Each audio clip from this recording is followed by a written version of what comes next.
Pagi luar biasa.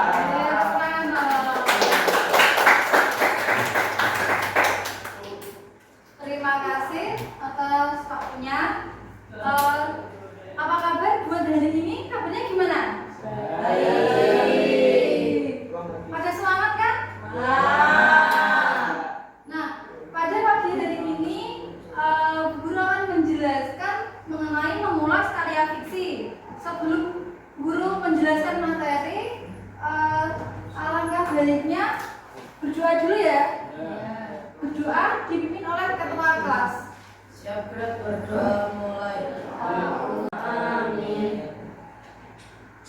Selanjutnya guru absen dulu ya. Aisyah Lara. Baik. Materi pada pagi hari ini mengenai mengulas karya fiksi. Nah, sebelumnya ada yang sudah tahu apa itu karya fiksi? Iya. Nama siapa? Isyam. Karya fiksi apa sih? Karya fiksi pengertiannya? Fiksi. Karya yang tidak nyata. Nah, betul. Ada yang tahu lagi karya fiksi itu apa? Cerita yang hanya mengandung kejadian fantasi semata. Betul. Tadi yang jawab dia siapa? Isyam. Dan kedua dia. Gak boleh berisik ya. Iya deh. Terus ini mengenai karya fiksi. Tak tampilkan. Ada yang membacanya? Karya fiksi. Namanya siapa? Saya Oke, langsung dibaca ya. Pengertian karya fiksi. pengertian karya fiksi. Karya sastra atau jenis tulisan yang isinya bersifat rekaan, khayalan atau tidak berdasarkan kenyataan. Karya fiksi ini dibuat berdasarkan imajinasi penulis, bukan berdasarkan fakta atau kejadian yang benar-benar terjadi. Karena karya fiksi hanya mengandalkan imajinasi atas pengalaman faktual pengarang. Imajinasi pengarang diolah atas dasar penilaian terhadap berbagai peristiwa pengalaman, wawasan, pandangan, interpretasi, ilmu, pengetahuan, realitas, dan peristiwa yang murni fiktif. Nah, jadi karya fiksi adalah tulisan atau karangan yang bersifatnya rekaan ya, jadinya itu nggak benar-benar terjadi. Nah, karya fiksi ini jadinya penulis itu kayak membuat cerita gitu loh. Jadinya itu hanyalah khayalan, kayak dongeng kayak gitu ya. Nanti dibahas di selanjutnya. Nah, tujuan dari karya fiksi, ada yang mau membacanya? Ya, baca deh. Ya. Nah, makasih ya dek. Tujuan dari karya fiksi itu adalah sebagai sarana kayak menghibur dan mengajak para pembaca itu seolah-olah masuk ke dunia nyata berdasarkan hasil tulisan penulisnya deh. Jadinya kamu itu terbawa suasana di dalam karya fiksi ini, gitu ya. Terus ciri-ciri cerita fiksi, ada yang membacanya? Oh iya, siapa? Ramka. Baca. Cerita fiksi murni tidak ada di dunia nyata, walaupun ada pasti banyak sifat atau kejadian yang dikarang oleh penulisnya. Makasih aja. Nah, begini aja cerita ciri-ciri dari cerita fiksi. Yang pertama itu imajinatif. Maksud imajinatif yaitu imajinasi penulis atau angan-angan penulis gitu ya. Terus memiliki alur cerita. Jadi cerita fiksi itu punya alur cerita. Alur ceritanya itu biasanya kayak dari pengenalan, terus mulai munculnya konflik gitu ya. Terus ada penyelesaiannya, dan yang terakhir adalah kode gitu. Terus mengandung pesan moral. Nah, tidak hanya imajinatif, cerita fiksi itu juga ada pesan moral yang terkandung di dalamnya. Nah, pesan moral ini biasanya buat kehidupan sehari-hari. Misal pesan moralnya itu kita harus taat kepada orang tua, nggak boleh sombong, nggak boleh nakal kayak begitu. Itu dinamakan pesan moral, ya. Terus yang terakhir adalah karakter buatan. Jadi karakter buatan dalam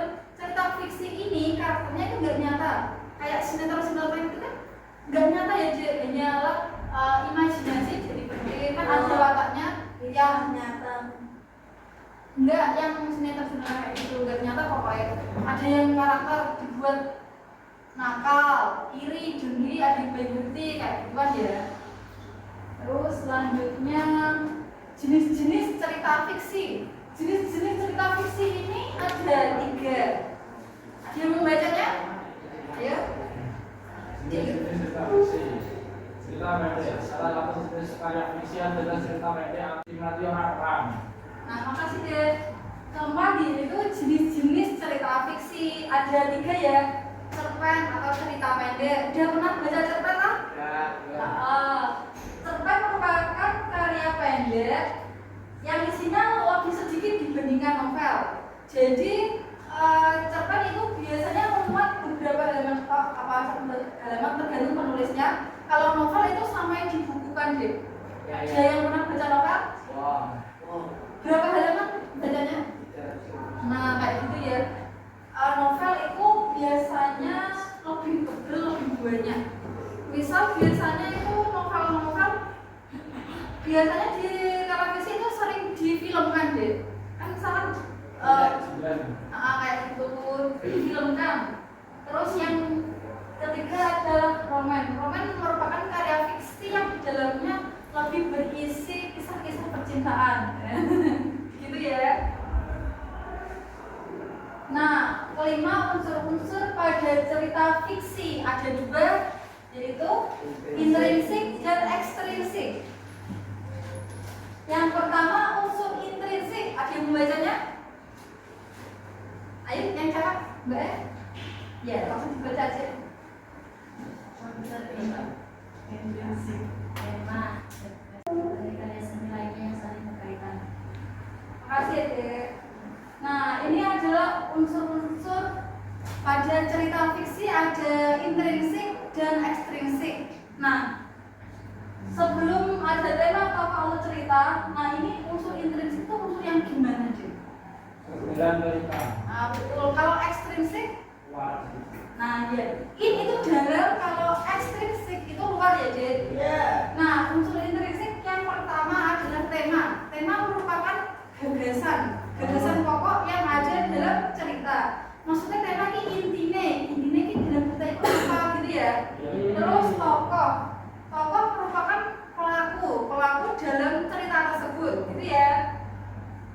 Ketiga, alur cerita ini maksudnya jalan cerita yang ditampilkan oleh pengarang. Alur cerita itu biasanya alur maju, alur mundur.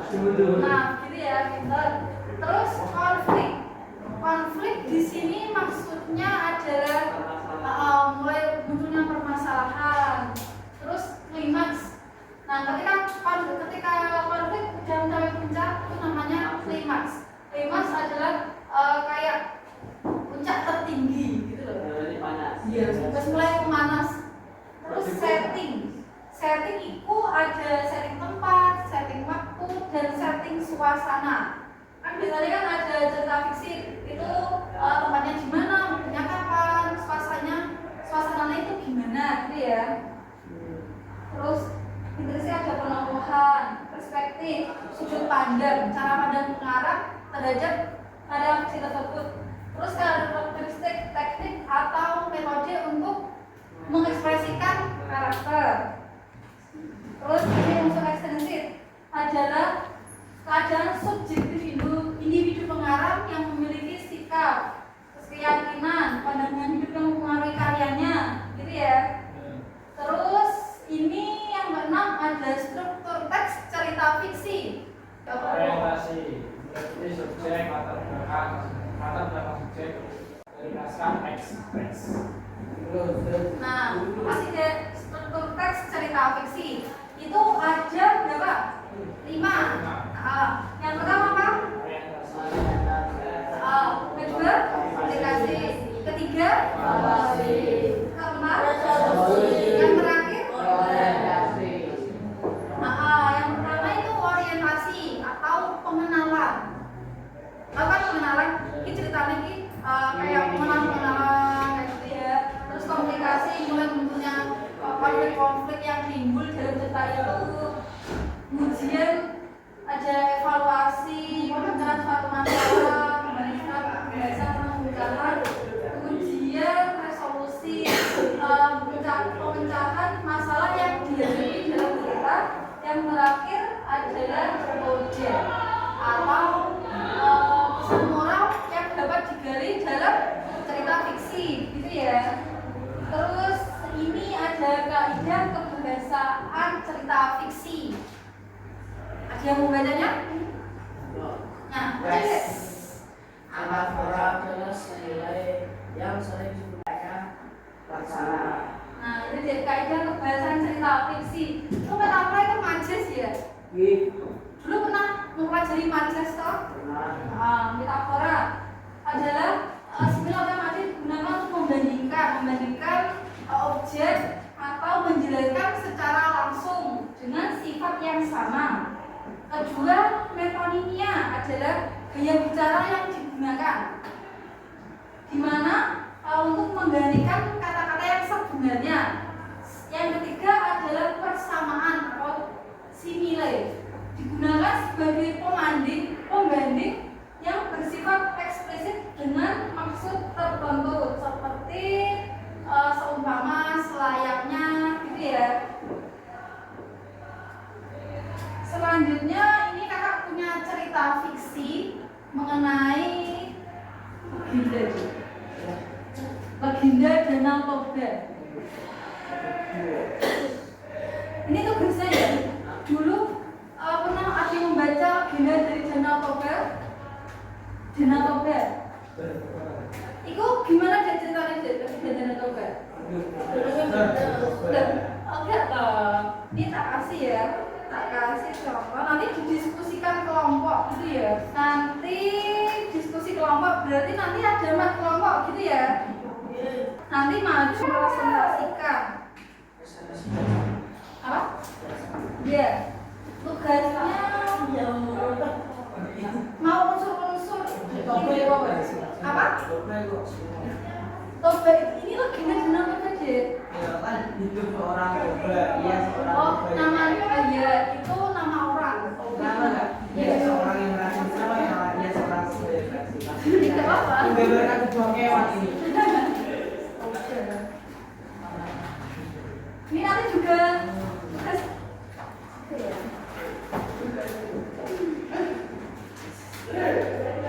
ini aja deh. Kan ada tak kasih contoh teks Danau Toba. Nanti kalian mengklasifikasi struktur teks cerita fiksi. Bagian yang menunjukkan orientasi mana, terus komplikasi mana. Nanti garis-garis aja, dia visual aja. Dikasih tulisan komprehensi ngono. Oh, itu aja ya.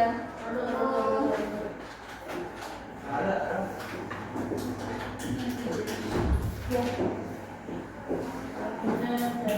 Dibaca dulu ya.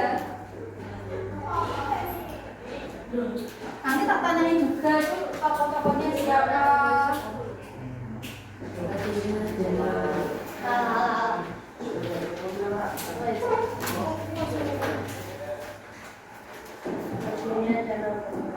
Ibu kasih waktu 10 menit ya? Ya.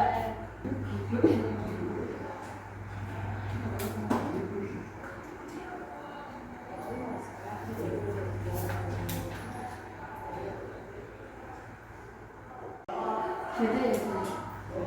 Belum udah pernah baca sudah Danau Toba belum? Belum. Sudah.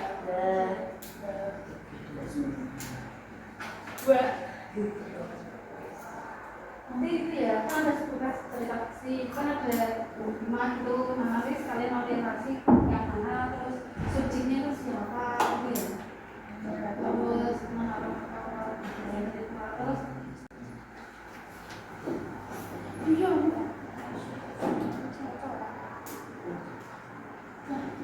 Sama kasih ini ya, Jay, pesan moral kan yang disampaikan apa?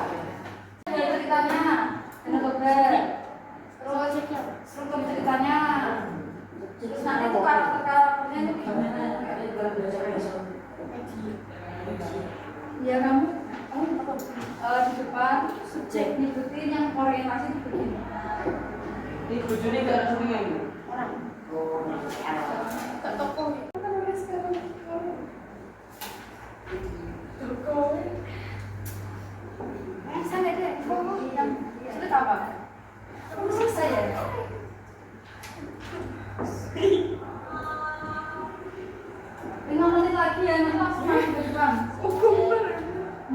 jamnya selesai.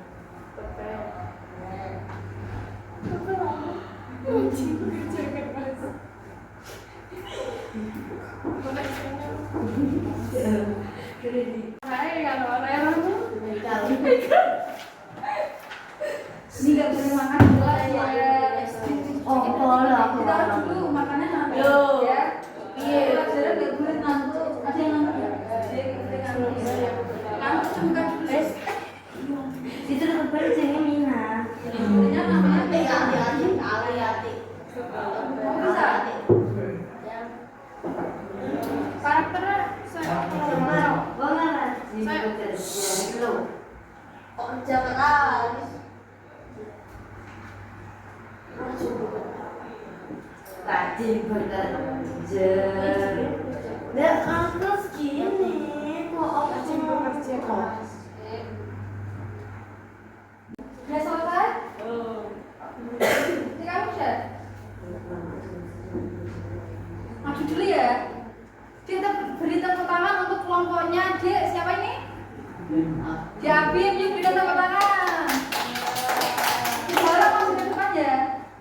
Mempresentasikan. Ya Dek, maju yuk. Kelompoknya. Jadi jangan di sini. Ini Dek Abim, temennya nanti dikenalin juga ya. Ya. Salam dulu. Assalamualaikum warahmatullahi wabarakatuh. Waalaikumsalam. Perkenalkan, saya dari kelompok 1 yang beranggotakan saya Wafi sama Rafka.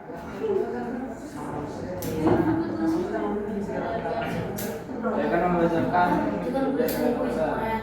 yang melalui subjek adalah Koba, Mina, dan Samosir.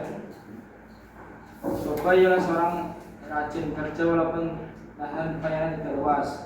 Ia bisa mencukupi kebutuhan dari hasil kerja yang tidak kalah. Komunikasi meliputi Koba berusaha dengan mendapatkan sektor ikan. Ketika Koba sedang memancing ikan,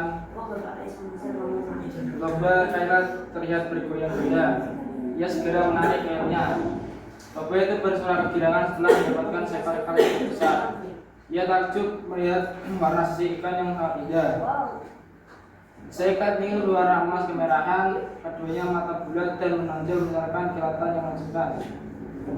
Tunggu aku jangan dimakan.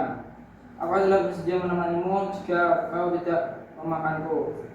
Koba tersebut wujud mendengar permintaanku. Dan ikan itu berubah menjadi wujud seorang gadis yang sangat cantik jelita, dan dia berkata, "Bermimpilah aku," gumam Koba. Setelah sampai desanya, gemparlah penduduk desa melihat gadis yang jelita itu. Dia mungkin bidadari yang turun dari langit. Mereka Koba merasa sangat bahagia dan tenteram.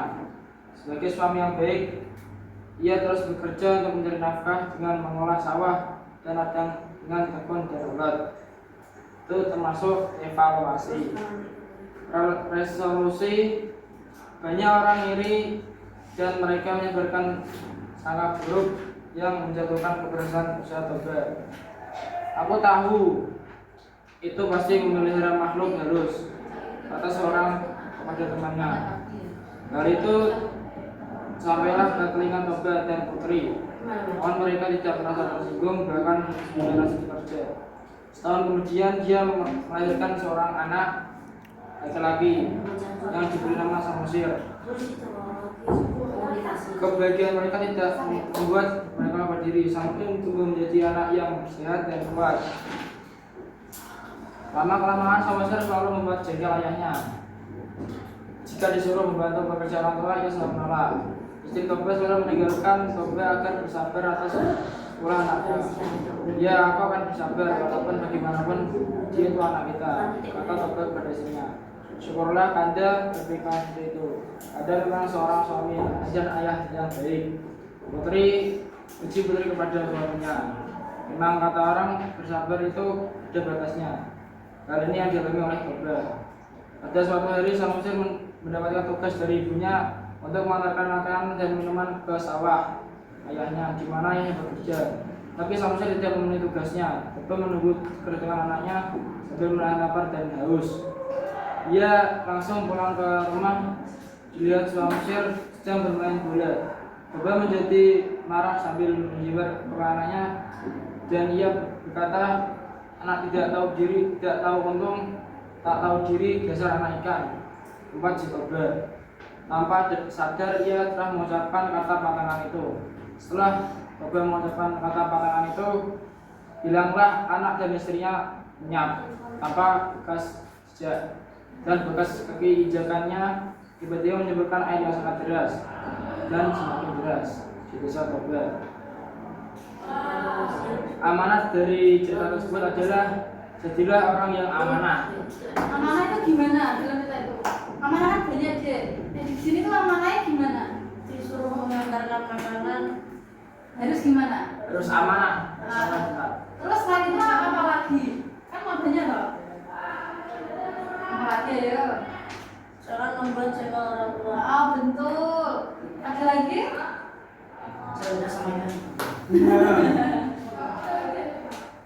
Terus itu istrinya namanya siapa tadi Baba? Oh, Mina. Mina. Istri Baba itu karakternya gimana? Sabar. Sabar terus? Berhati. Kalau Baba karakternya gimana? Rajin bekerja. Bekerja pada menyerah tapi pemarah. Soalnya dia marah kan karena itu toh anaknya membuat kejengkelan deh. Jadi ini anaknya ini nakal deh, kan anaknya nakal. Ngomongnya gue deh, kayak mudah apa gitu loh. Terus jadinya kan ayahnya kan jengkel ya. Terus ikut dia bilang dasar anak ikan dah langsung bilang gitu, langsung kan itu kan kata-kata pantangan.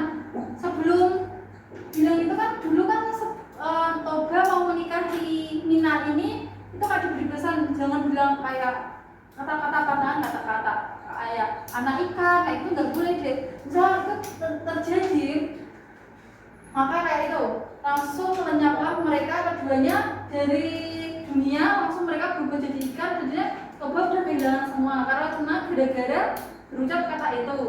Tapi sebenarnya tuh istrinya tuh baik hati deh karena anaknya buat kejengkelan orang tuanya. Mungkin Toba udah nggak sabar gitu ya, mungkin karena amarah makanya dia bilang begitu ya. Toba nggak tahu ya gue Islam. Udah? Ditutup deh, makasih ya. Sekian dari kelompok kami. Wabillahi taufiq wal hidayah. Wassalamualaikum warahmatullahi wabarakatuh. Beri tepuk tangan ya.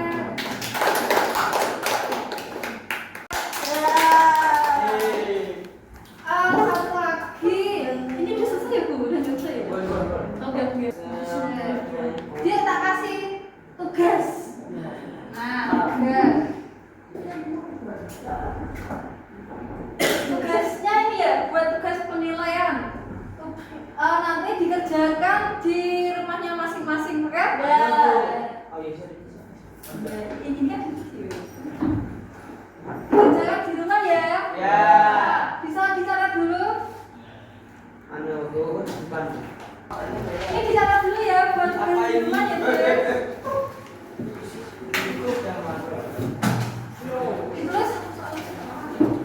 Ditulis dulu ya. Harus dikerjakan di rumah loh. Ya. Udah Bu. Ya, Dek. Ya. Terima kasih. Itu udah, kalau udah ditutup bukunya masing-masing.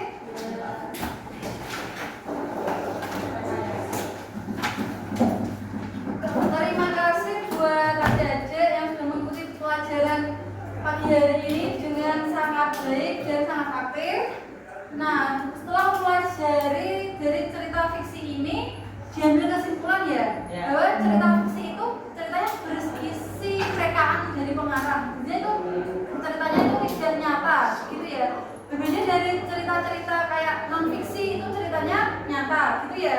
Nah, jadi cerita fiksi ini meliputi ada tadi struktur ceritanya, ada bagian orientasi, ada kedua ada komunikasi, ada resolusi, evaluasi dan kode. Terus setelah mempelajari dari Legenda Danau Toba ini diambil